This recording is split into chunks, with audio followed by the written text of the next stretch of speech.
We got a very surprising and unexpected twist to South Korean politics. The president declared martial law. The first time we've seen this in more than 4 decades. What we saw was intense militarization. Armed soldiers storm into the National Assembly building. That required some lawmakers to scale fences, to get inside the building to take the vote, to tell this president to end martial law.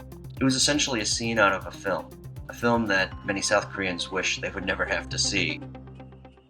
This was a pretty short-lived run of martial law in South Korea. The president announced it around 10:30 on Tuesday night.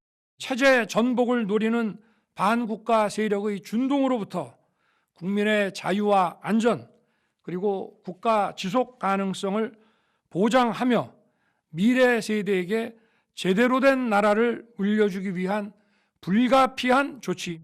Within a couple of hours, the legislature told him this needed to end.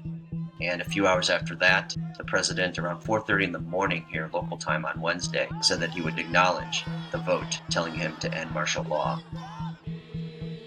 What was among the most surprising developments on a completely surprising day was that U.S. officials, both publicly and privately, have said they were not given advance notice. We are watching the recent developments in the ROK with grave concern. From this South Korean administration's perspective, they have no closer ally than the U.S. and no more important ally than the U.S. So for the president to take this dramatic of a move to declare martial law, which has affected everything from the stock market to unnerving diplomats to unnerving people inside the country, is quite surprising. The whirlwind of this martial law lasted only a couple of hours, but the legacy will be quite long-running for President Yoon Suk-yeol. It basically starts the shot clock for a potential impeachment vote. Yoon won election in 2022. He has a 5-year term. He should be president through 2027. President Yoon is not a politician by background. He was a career prosecutor. He's a political neophyte.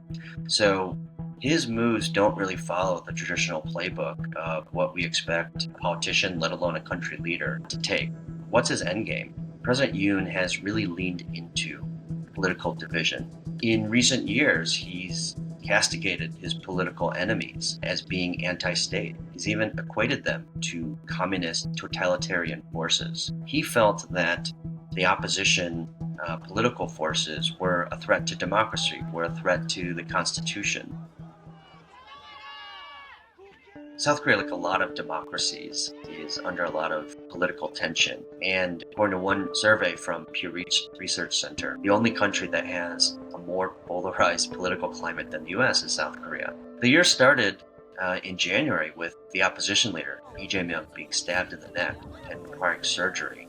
And within this malaise, there's a lot of backlash and angst, and President Yoon he's bared the brunt of that. He has low approval ratings, and after this dramatic move of declaring martial law, the upside for him has winnowed even further, and in fact might start the process that could end his political career.